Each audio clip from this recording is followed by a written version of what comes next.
In 2010, Malawi received funding from the Global Sanitation Fund, a fund created by Water Supply and Sanitation Collaborative Council, WSSCC, to improve sanitation programming, accelerate sanitation uptake and hygiene practices. Plan International Malawi has been implementing the project on behalf of Malawi government. Plan Malawi disburses funding to other local NGOs.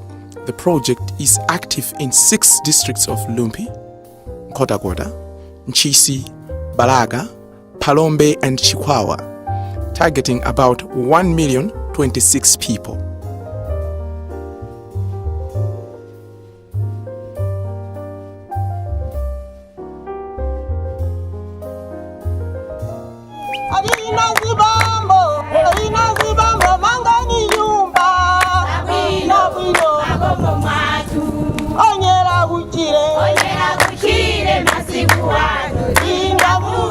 Six years down the line, the project is bearing fruits and has helped to transform the lives of many people across the districts.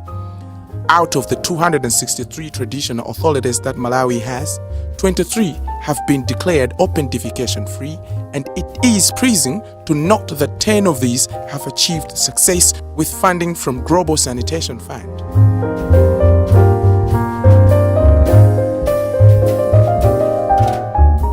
On 6th and 7th October 2016, Malawi's Minister of Health, Dr. Peter Kumpalume, presided over celebrations and presented certificates to traditional authorities Sawari and Chantunya in Balaka district for attaining ODF status with support from Global Sanitation Fund.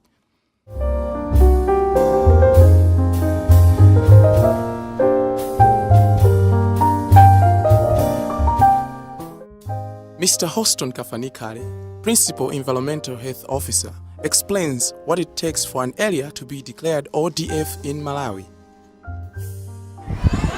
Yeah, in Malawi, we are saying when an area is open defecation free, the standards that we are using, there are 2 levels of certifying an area being open defecation free. First level being that 95% of the household should have latrines. These latrines should all be in use. They should have drop hole covers, well fitting on the drop hole, but also they should offer privacy. They should be in good state of repair, having good roofs. But apart from that, there shouldn't be any open defecation observed in the communities. Then that can be certified open defecation free. On their part, the traditional authorities committed to sustain the gains.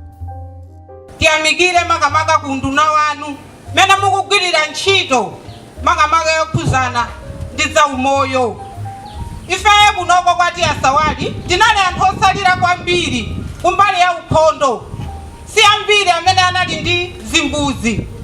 Ayi, koma tikuthokoza kwambiri chifukwa chogwira ntchito kunduna wanu ndi mabungwe. Ifeye tikuyamika kwa. In his speech, the Minister of Health said Malawi loses billions treating preventable diseases. He stressed his commitment to make Malawi open defecation free by 2020. Of Malawians. Oh, absolutely. Today we are again in Balaka, emphasizing the same messages that we have been emphasizing towards the end of last month and the whole of this month. We want to emphasize the use of toilets at each and every household level. Each and every person in the country ought to use a toilet. The advantages of this is that we will avoid some of the diseases that are spread because of lack of good hygiene. And if we do that, it means that we're going to reduce congestion in our hospitals. We are going to reduce the purchase of medicines that otherwise wouldn't have purchased if everybody else had followed good hygiene. Dr. Chris Williams, WSSCC Executive Director, said he is impressed with Malawi's commitment to end open defecation. Defecation is a problem in 35 countries right now in the world. Some countries, the situation is very serious. The level of open defecation is upwards of 70%, 60-70%. In the case of Malawi, the percentage is much lower. More, I'm told, between 80 and 90% of the people are living in open defecation-free environments. So closing the gap is is a much easier exercise in Malawi than it is in other countries.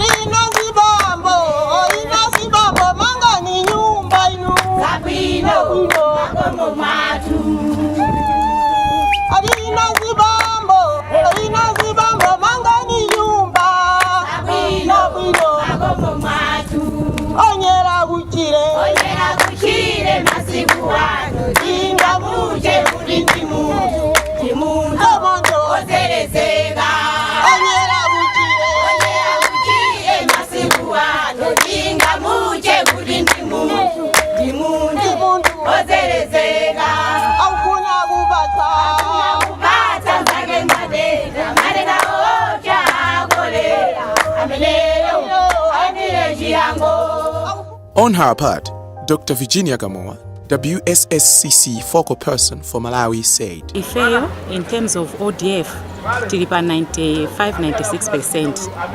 Imene yatsala kuti tipangire reach ndi 4%. Komano ODF ili malevo. Pali ena timanena kuti akanali level yoyambirira, ndiye kunoko level yoyambirira tayikwaniritsa anthu ambiri ali ndi zimbudzi. Koma amene tabwera kuno kwati esawali kuyamba kuyendera zimbudzi zimene zili kunoko taona kuti zimbudzi zimene zili kunoko ukapanga kumpera ndi mayiko ena tikuona kuti ifeyo tibe patsogolo ngakhale tili pa level yoyambirira. Koma amene analankhulira ati esawali aja mayi aja kuti tifuna tifike pa college mwina tikhoza kuti sitili pa primary school tafika pa level ya secondary. Ndikunena izi chifukwa ndondomeko ya chitukuko ya dziko lonse lapansi imene matchedwa Sustainable Development Goals imakamba kuti pamene tikuchita chitukuko chathu tisasiye aliyense mbuyo.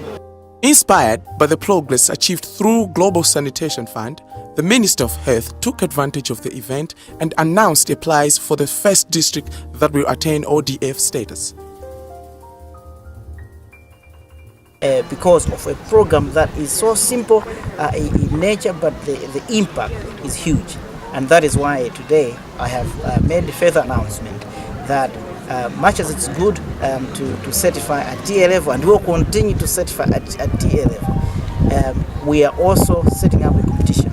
We want to find a district in the country that will be the first to truly be ODF, to reacquire an ODF status, so open free defecation status. So that's what we want this country to achieve. Mr. Kafani Kale says Malawi government is committed to sustain the gains.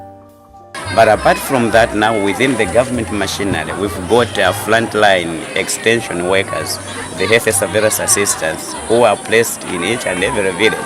They would also support traditional leadership to motivate the village subjects to ensure that people are having sanitary facilities and they are using them so that the areas are ODF.